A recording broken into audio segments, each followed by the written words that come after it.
Buenas noches. Gracias por estarem acá em Laspigan TV para mais uma atividade. Hoje pela noite vamos ter o professor Mauro Fisberg, que vai nos falar sobre dificuldades alimentares em los niños. Mauro Fisberg é certamente por todos conhecido, é um pediatra que faz nutrologia, é um expert no Brasil da maior conceituação. Ele é professor associado, doutor no setor de medicina e adolescência no departamento de pediatria da Escola Paulista de Medicina da Universidade Federal de São Paulo. É coordenador do Centro de Nutrologia e Dificuldades Alimentares do Instituto Pense, no Hospital Sabará. É coordenador da Força Tarefa Feeding Difficulties NASPGHAN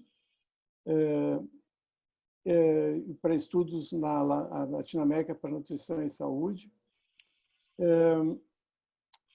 Ele participa de vários grupos de estudo, ELANS, EBANS, é membro do Departamento de Nutrologia da Sociedade Brasileira de Pediatria, é alumni World Hunger Program United Nations University and alumni the Kellogg's Foundation and Leadership Program Partners of the Americas e diretor de Nutrociências, Assessoria em Nutrologia. Então, alguém com maior gabarito para nos apresentar subs alimentares, dificuldades alimentares nas crianças. Eu passo a palavra de imediato ao Mauro, e aí no final nós vamos abrir para perguntas, porque certamente haverão muitas. Então, Mauro, tudo contigo. Um abraço. Boa sorte. Obrigado, Spolidoro. Obrigado, Reinaldo. E é um enorme prazer estar compartilhando esse tempo com vocês de toda a América, nossos amigos de Laspigan. E realmente eu não vou fazer nenhuma classe novedosa. Eu vou simplesmente apresentar um pouco da experiência que estamos desenvolvendo na América em relação a um tema que é bastante complexo. E eu lhe vou pedir licença, então, para começar a compartilhar minha tela. E com isso podemos, então, começar. Eu vou, então, falar com vocês sobre um tema que poderia ter muitíssimos outros nomes e que, por uma questão filosófica, nós la chamamos de dificuldade alimentária. Como é uma obrigação nossa, eu tenho que abrir meus interesses. Eu sou membro de diferentes comitês científicos, eu tenho participação em eventos e investigação de grupos diferentes, públicos ou privados, mas eu não permito nenhum tipo de conceito ou inclusão de qualquer produto em los contenidos apresentados. E eu tampouco tenho qualquer tipo de...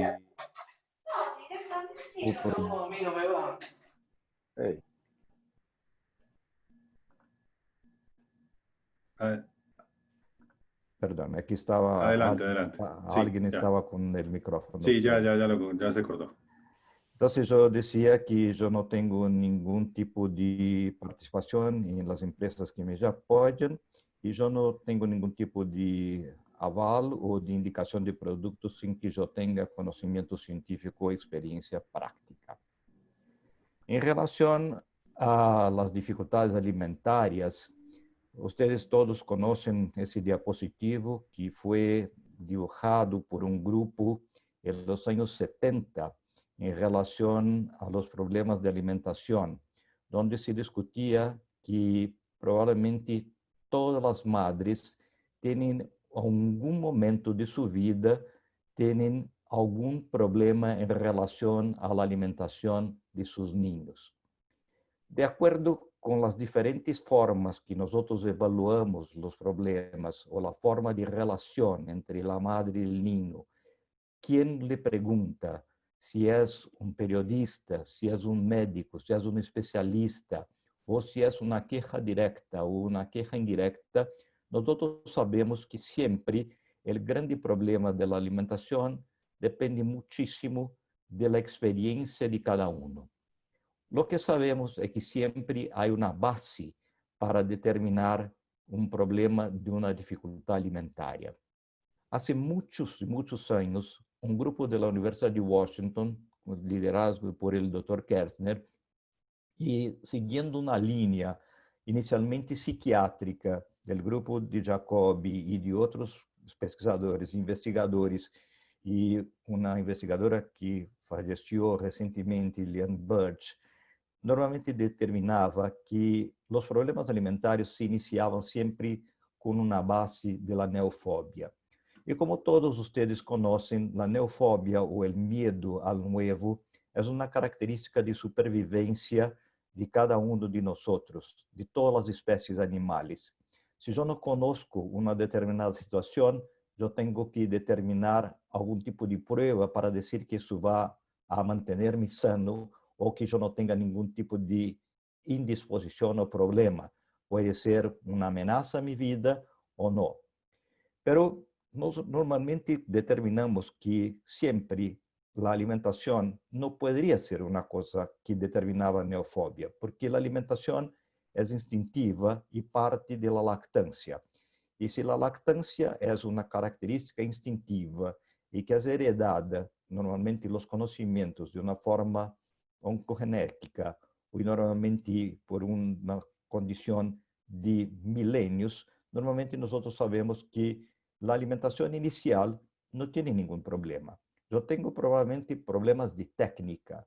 Muy pocas veces yo tengo problemas anatómicos o problemas específicos, pero casi siempre es un problema de inadaptación entre la madre y el niño. Pero a partir de ahí empiezan las situaciones que nosotros decimos de momentos previsibles o crisis previsibles de la alimentación pediátrica. Y por eso, la primera clasificación que tuvimos de dificultad alimentaria era una característica que era común a todas las otras, que sería cualquier tipo de problema que va a afectar negativamente el proceso de suplir alimento o nutrición a alguien. Y eso significa que es un problema de relación. Nos días actuales, nosotros tenemos muchísimos nombres para essas condições. Nós conhecemos, por exemplo, distúrbios alimentares, anorexia, hiporexia, picky eaters, ou uma característica que depois foi traduzida como, por exemplo, seletividade alimentícia, ou o ninho picador, comer exigente, o comer específico, a aversión sensorial e, mais recentemente, nós discutimos algumas características que estão exatamente em las puntas. Uma se chama, por la traducción de la sigla americana ARFID, que serían los trastornos alimentarios restrictivos evitativos. Y la otra sería una característica muy conocida ya de muchos años que los americanos inicialmente llamaron de failure to thrive, o el niño que no despega, o el niño que no alza vuelo, el niño que no ganaba talla.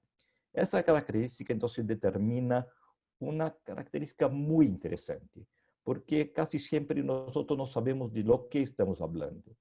Cuando yo digo que mi niño no come, puede ser que no coma un determinado alimento, puede ser que no coma muchísimos alimentos, pero puede ser también que esté comiendo demasiado un número determinado de alimentos o muchísimos grupos de alimentos.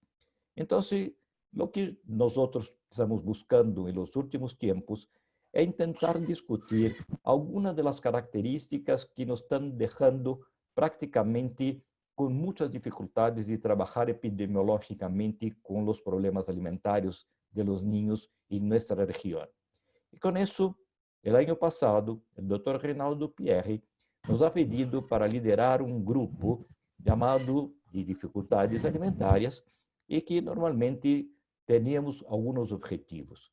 Los objetivos serían especialmente evaluar la literatura en salud sobre los problemas alimentares de los niños, evaluar las diferentes clasificaciones intentar establecer un consenso de organización diagnóstica para nuestra región, trabajar con proyectos colaborativos para evaluar prevalencia, intervenciones multidisciplinarias y especialmente formas de tratamiento para los diferentes problemas.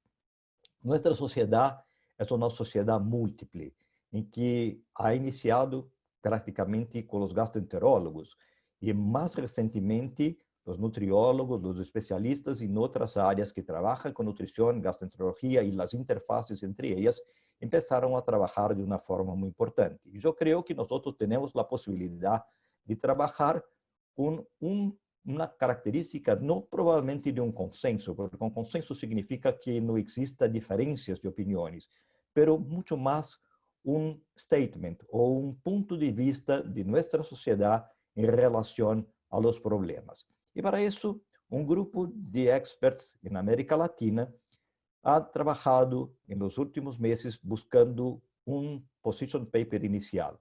La doctora Irina Kowalski, Jorge Chávez, Rafael Milanes, Natalia Gioia, Michelle Higuera, Luis Otávio,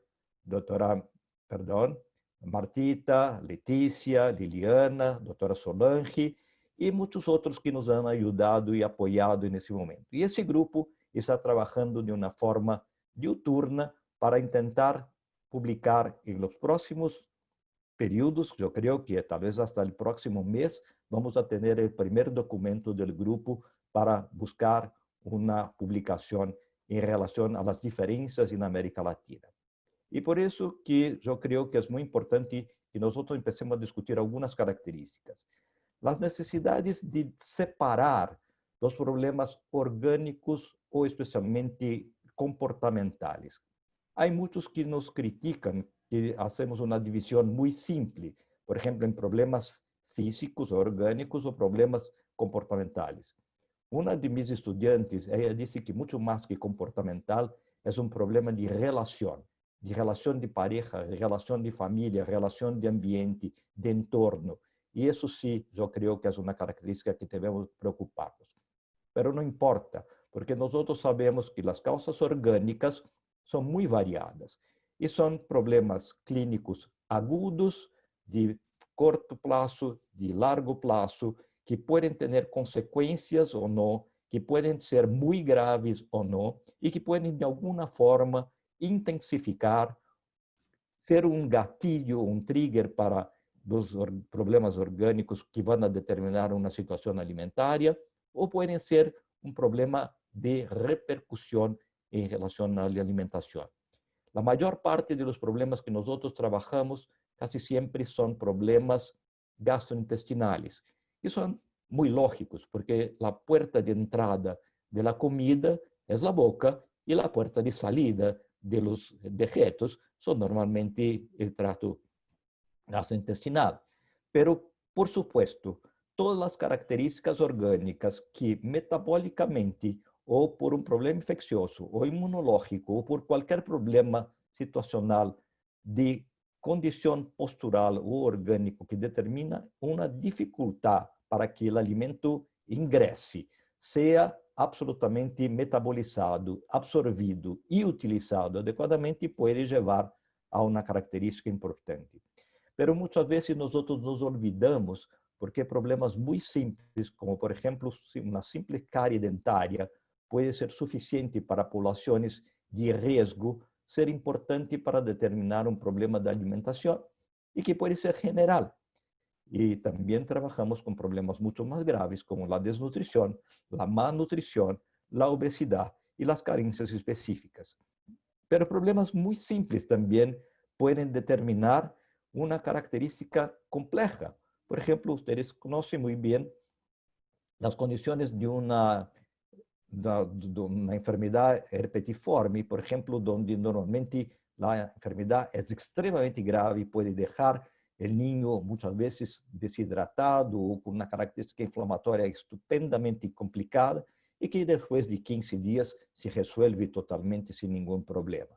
Então, toda e qualquer situação orgânica pode generar claramente uma outra situação, que é a característica de generar uma problemática psíquica comportamental o de relacionamiento, porque todo niño enfermo va a tener una familia o un entorno que va a ser modificado por esa enfermedad, y cuanto más tiempo dure la enfermedad, cuanto más compleja es la enfermedad, mucho más problemática va a ser la resolución del problema a largo plazo. Por el otro lado, las características psíquicas de los niños van a determinar problemas como un terreno fértil para que los niños tengan cualquier problema de relacionamiento, de comportamiento, y que puedan determinar una forma de reaccionar con su familia, con los cuidadores y con algunas otras situaciones en que la alimentación es una apenas de las características más importantes que tenemos. Porque nosotros tenemos que acordarnos que nosotros no tenemos un aparato específico relacionado solamente a la alimentación. Nosotros nos comportamos 24 horas, durante el periodo que estamos despiertos o el periodo que estamos normalmente en el sueño. Pero de cualquier forma, nuestro problema de alimentación casi siempre, por más largo que sea, es el máximo de 2 a 3 horas en el día. Las otras 21 horas, ya siendo muy específico, nosotros no estamos alimentándonos, no tenemos ningún problema, y la mayor parte de las veces nos dejamos de preocupar con cualquier otro problema, porque la mayor parte de los niños que tienen problemas comportamentales o de relacionamiento son estupendos durante el resto del periodo. Bueno, pero es muy importante que nosotros discutamos, por ejemplo, cómo nos relacionamos con la alimentación. Y nosotros sabemos que después de la primera situación donde yo tengo una característica de aceptación de la leche materna o no, y yo puedo determinar que, por ejemplo, tal vez el primer sabor no sea determinado por la leche, pero sí sea determinado por el líquido amniótico. Y el líquido amniótico normalmente ya implica en un cambio de sabores, de modificación, de características y formación del sistema del paladar.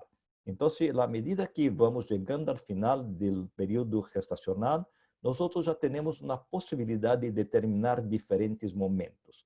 Y después, nosotros ya tenemos una característica de modificación, porque la leche materna no es igual. Es diferente para cada mama, para cada momento, para cada periodo de la lactancia, y mismo en la propia mamada, durante todo el tiempo, la leche va sufriendo cambios en la cantidad de grasa, la cantidad de proteína y los diferentes productos que son generados en la teta y que van a ser modificados en la alimentación. Y con eso nosotros llegamos normalmente a un periodo de experimentación cuando empieza la alimentación complementaria, y a partir de ahí nosotros tenemos claramente una sensación que para poder pasar por la situación de neofobia, nosotros utilizamos la llamada experimentación repetitiva. Pero nosotros nos olvidamos que todos los niños tienen preferencias, los niños pueden evitar desconfortos, pueden tener posibilidad de modificar la aceptación de un producto a otro. Los niños no tienen una aceptación universal y no es igual la aceptación de cada alimento en cada situación de que se está ofertando una alimentación. A mí puede ser estupendo el sabor de un determinado producto. El día siguiente yo estoy con un resfriado, yo estoy con resfrío, yo tengo una situación específica normalmente de modificación de mi olfato, mi paladar va a ser modificado y la sensación que yo tengo al ingerir ese alimento es muy diferente y puede modificar mucho la forma que yo voy a aceptar o no aceptar ese tipo de alimentación. Y por eso que nosotros siempre decimos que mantener una cuestión y una postura neutral por parte de los cuidadores es una característica que es prácticamente imposible para todo el ser humano, porque normalmente nosotros como humanos no tenemos la posibilidad de ser neutrales en relación a la alimentación, porque la alimentación no es instintiva solamente. Ella está relacionada a muchísimas otras situaciones y está relacionada a la característica de poder elegir un determinado alimento. Diferente de otras especies, yo tengo la posibilidad de utilizar sustituciones sin ningún prejuicio, sin ningún problema, sin ningún tipo de consecuencia por elegir o no un determinado tipo de alimentación. Nosotros seguimos un modelo que va siendo cambiante a lo largo del tiempo. En el primer año de vida, normalmente nos tenemos los padres como un gran modelo.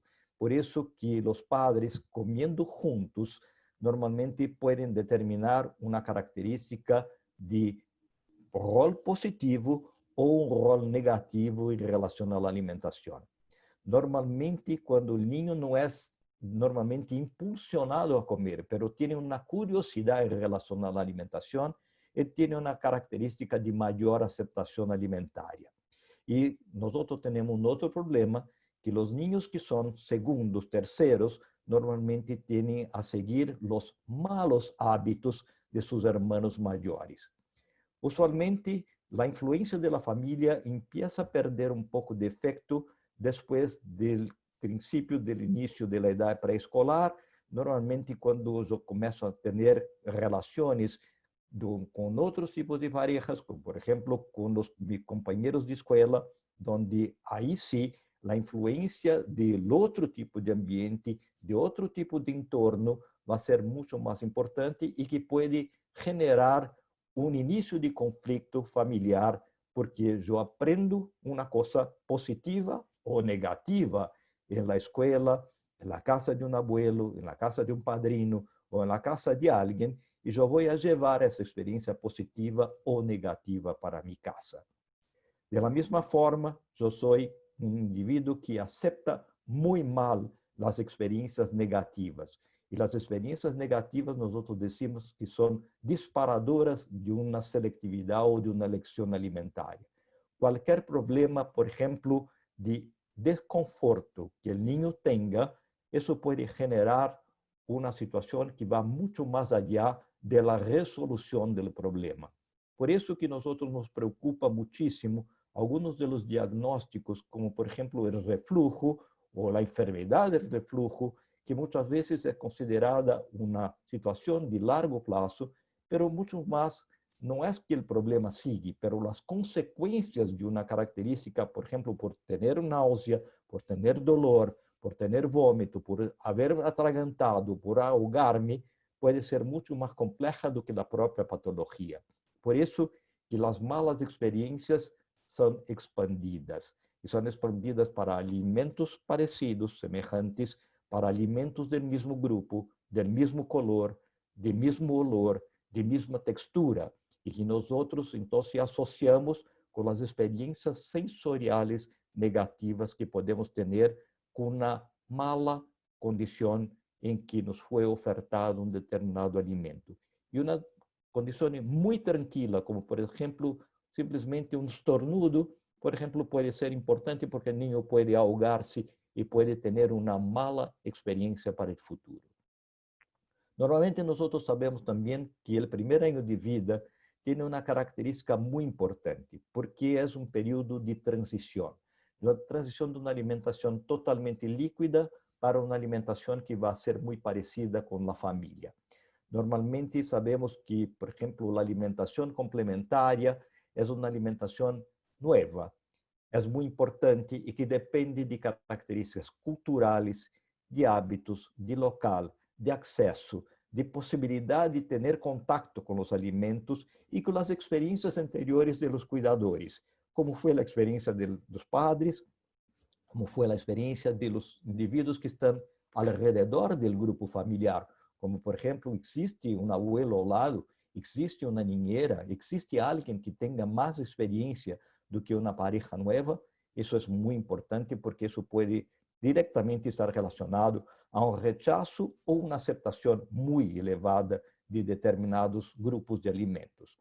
Nosotros sabemos que normalmente la característica de utilización de formas, por ejemplo, como la pinza, que suele estar presente alrededor de los 9 meses, puede ser muy importante porque muchas familias, por ejemplo, no permiten que los niños coman solos porque tienen malas experiencias sensoriales en relación a eso. Así, nosotros sabemos que también existe um efeito extremamente importante de los modelos, de los estilos parentales, de los estilos de los padres e também de todo o ambiente.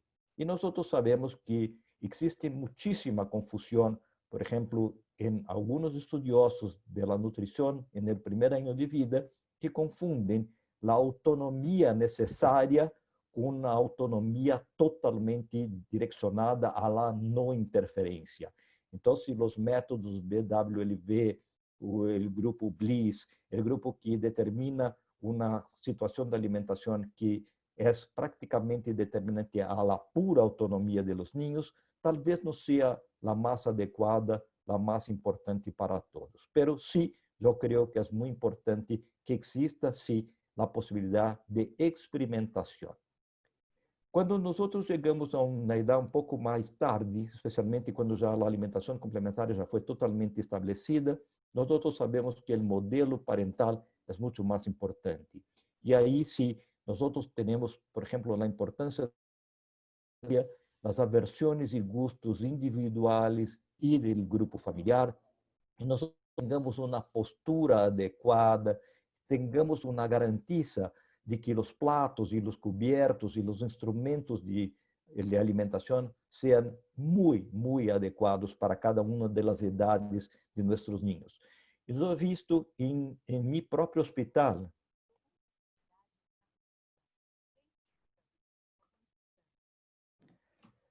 nós sabemos que, por exemplo, existe uma característica de que em meu hospital, por exemplo, houve um problema, por exemplo, que eu via que um niño que eu estava a meu cuidado quando eu era residente, por exemplo, não comia, tinha 12 meses de idade, e eu fui a ver o que estava comendo e tinha um steak, tinha um bife, e que estava já e que alguém tinha que cortar e dar-lhe troços de carne para um ninho de 12 meses. Então, realmente são características que muitas vezes nos passam sem que nós tenhamos a possibilidade de perceber adequadamente o que está passando. Então, eu creio que isso pode chegar a um modelo mais tarde, um modelo para os ninhos maiores, para os ninhos pré-escolares, escolares e adolescentes, que vão ter uma característica que a alimentação passa a ser um rol social. Se não comem ou comem de uma forma distinta, podem ser pressionados por os professores que creem que a escola é um local onde o niño tem que comer, porque a mamá disse que tem que comer allá, pode sofrer problemas de vergüenza, pode sofrer bullying, pode ter problemas de relacionamento social. Um dos medos que eu tenho de alguns niños é que têm ódio a los cumpleaños porque vão ser obrigados a comer, como se as fiestas de cumpleaños fueran locales de comida. Não são restaurantes, são locales de diversión. Então, se não quer comer, não quer comer. Isso é um problema absolutamente adequado. Pero muitos de los niños também não les gusta ir à casa de amigos, ou à casa de los abuelos, ou à casa de outros parientes, porque realmente são pressionados a comer. E uma outra condição que muitas vezes nós temos que verificar é que muitas vezes os indivíduos selectivos severos são muito restritos em relação à alimentação e podem ser tratados de uma forma tão importantemente separada de outros que parece que são ninhos, por exemplo, alérgicos a um determinado tipo de comida. Por isso que nós temos que imaginar que tipo de problemas nós estamos tratando. Um problema de um niño que simplesmente não lhe gusta comer, por exemplo, arroz. Eu recebi ayer uma pergunta de niños que simplesmente as madres diziam: mira, meu filho não come arroz, pero come todo o restante. E eu lhe disse: mira, nós temos civilizações do arroz, do maíz, nós temos a relação do trigo, a relação da batata, da papa. Então, se eu tenho populações que nunca han tenido contato com o arroz e sobrevivem muito bem, porque nós queremos que o niño coma arroz. Pero, à medida que vão começar a eleição de um tipo de alimento e que vai aumentando a gravidade, que pode afetar socialmente ou nutricionalmente, ou de forma a levar consequências, vamos para o outro extremo, que, por exemplo, os amigos psiquiatras começaram a considerar um problema de um transtorno alimentar chamado de transtorno alimentar restritivo evitativo, que seria talvez o caso extremo de seletividade. Pero, como eu lhes disse, isso era uma grande confusão de nomes, porque muitíssimos das características de los niños que na classificação DSM-5 têm ARFID ou TARI, são simplesmente para nós niños sensoriales. E por isso temos que ter muitíssimo cuidado com a forma que utilizamos nomes. Mas se vocês vão na literatura, casi sempre a literatura diz que eu vou começar a búsqueda por um nome chamado picky eater. Pero picky eater é um nome que foi utilizado especialmente por um grupo relacionado à indústria e que, por uma característica de marketing, foi relacionado a los niños selectivos. As dificuldades alimentares são muito mais grandes do que isso. E por isso, quando nós decimos que um niño tem problemas de restrição, vai depender muitíssimo de que tipo de restrição tem. Por exemplo, se eu tenho uma restrição específica para alguma característica, eu posso comer muito bem se eu tenho alimentos que são substitutivos. Depende muitíssimo da seletividade que tenho, pero depende também da relação que eu tenho com meus órgãos sensoriais. Assim, esses niños que têm essa relação múltiple de restrição, de seleção e sensorialidade exacerbada, podem comer muito pouca variedade, podem preferir texturas, podem preferir colores, podem preferir marcas, podem ter interesse em um determinado tipo de alimento, mas podem não ter nenhum tipo de interesse na alimentação. E a alimentação é simplesmente uma questão que lhe molesta e que come porque necessitam. E durante um período não come porque não les necessita absolutamente nada. Muitas vezes comem muito lentamente, podem ser ruminantes sem ter nenhuma característica de masticação, podem ter um comportamento evitativo social. E nós sempre decimos que os niños que comem de uma forma inadequada não são molestos, não são niños aburridos, são niños que são necessários que nós les entendamos de uma forma clara. Então, normalmente, nosso maior risco é começar a trabalhar com esses niños de uma forma tão mandatória para que comam, que nós vamos agravar normalmente um problema que é a obesidade que temos em nossos países e que, por muitíssima culpa de nós também, que sempre forçamos uma geração inteira a comer porque tínhamos pânico à desnutrição, nós começamos a determinar que sano é o gordo, sano era o que tinha pliegues, sano era o que comia bem. As mamás se sentiam muito mais tranquilas quando os niños comiam em excesso do que por falta. Bueno, há muitos anos também, um grupo de investigadores de todo o mundo começaram a tentar buscar uma forma de classificação e que nós estamos verificando se é adequado para nossa situação em América Latina. Nós dividimos em 3 grandes grupos: os indivíduos que são selectivos, que vão do grupo mais seletivo, menos grave, por exemplo, que é simplesmente um indivíduo que seleciona comer ou não comer determinados alimentos, até o grupo que tenha um problema sensorial extremo.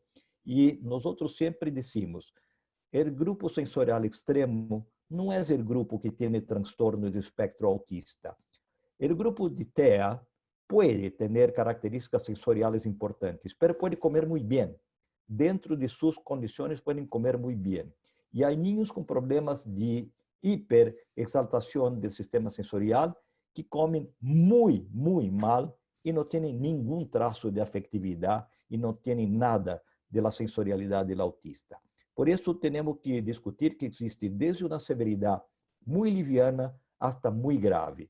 Pero o pior momento é quando temos um niño que é muito seletivo e que tem uma muito incrementada participação do sistema sensorial.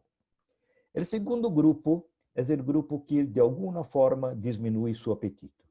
Pero isso também é uma característica muito importante, porque todo niño normal, em algum momento de sua vida, vai ter um apetite que pode ser muito pequeno. Y nosotros no somos máquinas, no comemos de forma igual, pero no comer puede ser un señal de una característica que no me va bien, pero puede ser un señal de una enfermedad, puede ser una consecuencia de una enfermedad y puede ser un pródromo.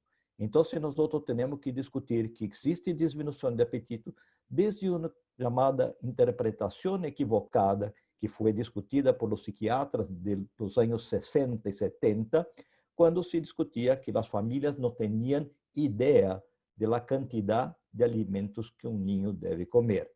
Y por eso muchísimos pediatras argentinos, que normalmente, ustedes conocen, por ejemplo, las fórmulas de Finkelstein, que normalmente determinaban volúmenes de alimentación gástrica de acuerdo con el tamaño de nuestro cuerpo. Y esas fórmulas fueron utilizadas por muchísimos de nosotros por muchísimos años. Y hasta que llegamos a la disminución de apetito, porque, por ejemplo, yo tengo una característica crónica, respiratoria, gastroenterológica, neurológica, cardiológica o cualquier otra lógica que ustedes quieran, porque todas ellas van a determinar de alguna forma una alimentación inadecuada. Y tal vez la última característica sería los niños que tuvieron experiencias desagradables o inadecuadas por un problema alimentario. Muchas veces las personas siempre asocian con niños que fueron entubados, niños que tuvieron problemas de sondaje, niños que tuvieron una alimentación enteral y parenteral. Pero yo les digo que nosotros podemos generar esa fobia o un pánico alimentario por un simple vómito o por una característica que yo estaba comiendo y yo de repente me llamó la atención a una característica y yo tuve una sensación inadecuada y yo puedo tener una reacción parasimpática clássica de uma fobia. Eu tenho sudoresis, eu tenho taquicardia, eu tenho reação exagerada a uma situação e não é um llanto, é grito de desespero, porque realmente eu estou sendo ameaçado de uma forma muito importante. Bueno, nós sabemos que existem fobias para muitas coisas. Por exemplo, eu tenho fobia a animais, eu tenho fobia a qualquer outra situação, eu tenho fobia a la escola, a uma prova, pero as características muitas vezes são muito parecidas em relação à la fobia alimentaria.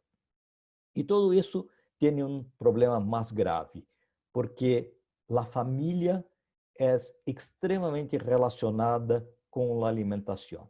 Então, os factores familiares e os factores individuais vão a desenvolver problemas que podem melhorar ou empeorar um problema alimentar. Nós sabemos que todo e qualquer problema causa um aumento de ansiedade. Uma relação de pareja, o nível social e econômico, o nível escolar, a forma de experiência da família, a maneira geral de reaccionar vai a modificar, por exemplo, a relação dessa família com o niño. E, especialmente, nós sabemos que a família não são solamente o padre e a madre, são os abuelos, são os cuidadores, as escolas, as niñeras, os vecinos, os amigos, e todos têm uma experiência a contar em relação a isso. E a isso se vai somar a enfermidade, a utilização de drogas, e das drogas que eu digo são as drogas nas medicações. Então, nós sabemos que um grupo muito importante de medicação para niños que trabalham com situações como antibióticos, como corticoides, com modificações da conduta, vão modificar muitíssimo a alimentação do niño.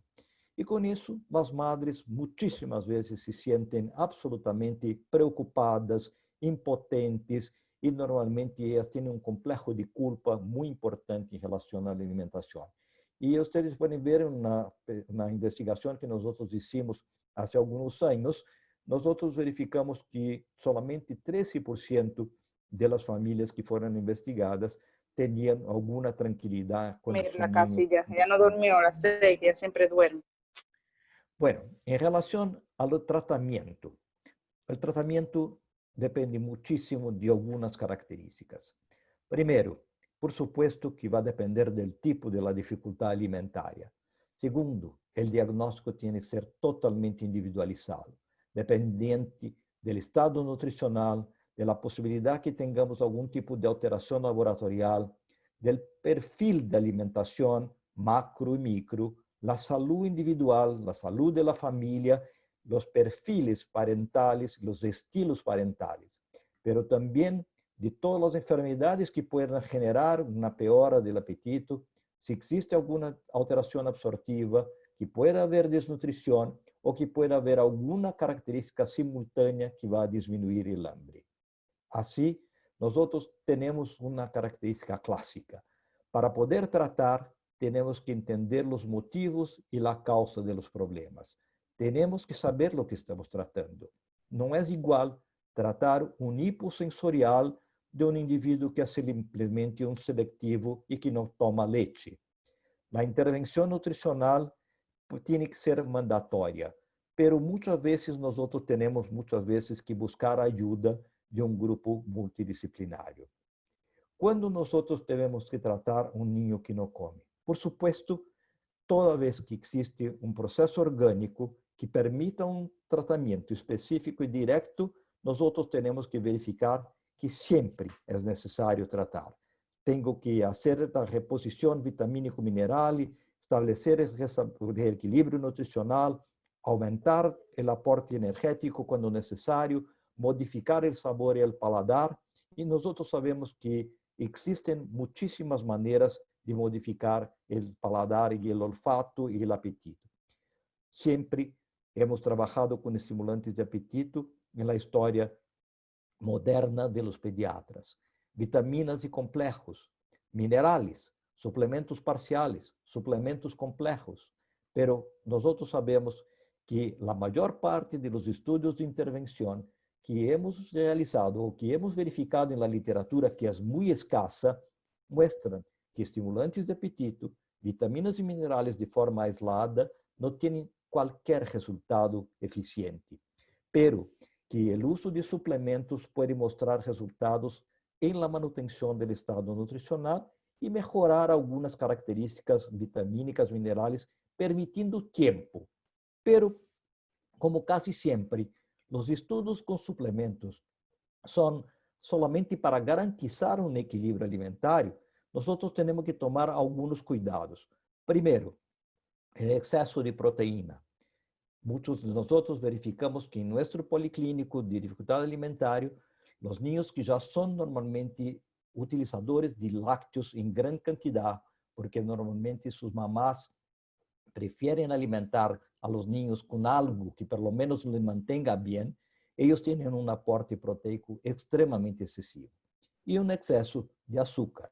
Y nosotros sabemos que el tiempo para utilizar ese suplemento va a depender de algunas cosas.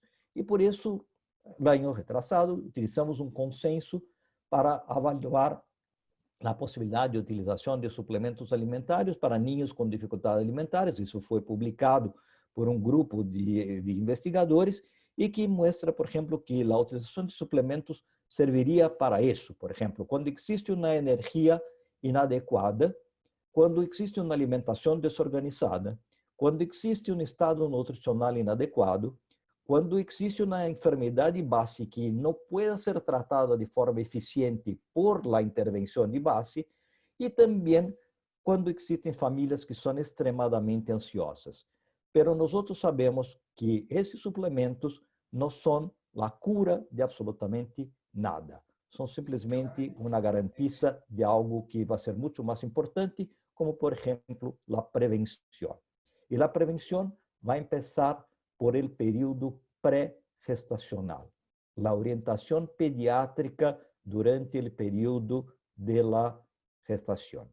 Y con eso, nosotros podemos garantizar un adecuado apoyo a la lactancia natural, una introducción tardía de alimentos complementares adecuados a nuestras realidades y que nosotros tengamos la posibilidad de entender el entorno, principalmente la alimentación en la casa, pero también en la escuela, en las actividades extracurriculares, para que as dificuldades pontuais não sejam cronificadas e corrigir rapidamente problemas clínicos antes que eles se transformem em problemas condutuais e, com isso, evaluar de forma holística o ambiente.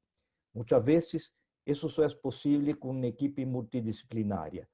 Eu tenho a possibilidade de trabalhar com isso Pero nosotros sabemos que no me sirve para nada una equipe multidisciplinaria si yo no tengo la posibilidad de identificar las necesidades nutricionales de los niños, su propia identidad, la característica que la alimentación es una medida social y que también es placentera. Si yo no utilizo todas esas características, no me sirve tener la mejor equipe que yo no consigo tratar absolutamente nada. Y por eso nosotros trabajamos con algunos conceptos que ustedes conocen muy bien, como por ejemplo, encadenar alimentos parecidos, como por ejemplo el concepto de la doctora Freker, que normalmente era el problema de mostrar alimentos parecidos que son aceptados para el niño hasta llegar a un alimento que tenía alguna posibilidad de discusión, pero también hay cosas que tenemos que entender. Si a los niños no les gusta beterraga, ¿para qué tiene que comer beterraga en su vida? ¿Él va a morir si no comer beterraga en su vida? Muy probablemente no. Por eso es que nosotros tenemos que entender para qué necesito hacer algunos esfuerzos de desensibilización tan importante si muchas veces eso no es necesario, porque tenemos la posibilidad de elección. Pero sí tenemos que estimular contacto con alimentos, pero respetando desconfortos. Muchísimos de nosotros somos sensoriales y no nos gusta tocar, no nos gusta ser tocados, por ejemplo, como los americanos. Entonces nosotros tenemos algunas características que son muy específicas de la especie humana, que la mayor parte de nosotros somos muy efusivos, pero algunos de nosotros no nos gusta tener contacto con determinadas texturas, con colores, con combinaciones y con mezclas. Así, muchas veces nosotros tenemos que trabajar con otros profesionales, como por ejemplo los fonoaudiólogos, que tienen que trabajar con evaluación más sensorial y especialmente determinar cuándo hay indicación de alguien para que sea un apoyo a una intervención clínica, pero mucho cuidado porque algunos profesionales están normalmente adueñándose normalmente de las conductas específicas y determinando que todos los niños que no comen tienen que ser manejados por una terapeuta ocupacional o tienen que ser manejados por un psicólogo o todos tienen que ser manejados por un otro especialista. Eso no es verdad.